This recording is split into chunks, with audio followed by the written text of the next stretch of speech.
He is preparing for the start of the Japan-led trade talks known as TICAD. Japanese Prime Minister Shinzo Abe is already in the country and held talks with the President Uhuru Kenyatta ahead of the talks.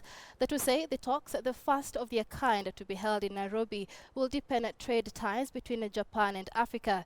The Japanese Prime Minister pledged further investment from his country and to help in developing agriculture in Kenya.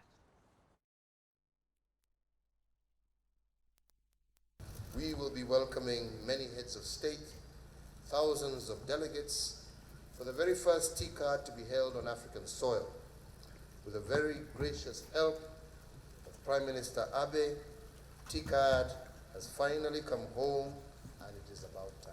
In the years since its inception in 1993, TICAD has been a key forum for informed discussion of African development between Africa, Japan, as well as other partners. It has matured into a first-class multilateral forum, attracting leaders in business, industry, as well as government and civil society.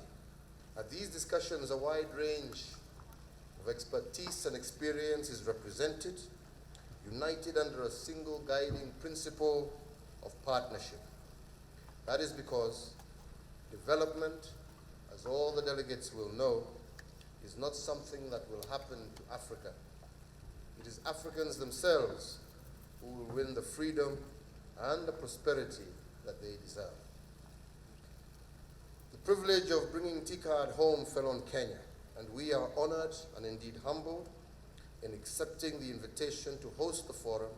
We saw ourselves as accepting it on behalf of Africa, and that is why we welcome so many African delegates who will join us in this great forum. We look forward to frank deliberation during the summit itself and to a new strengthening of the ties, not just between Africa and Japan, but also between African nations themselves.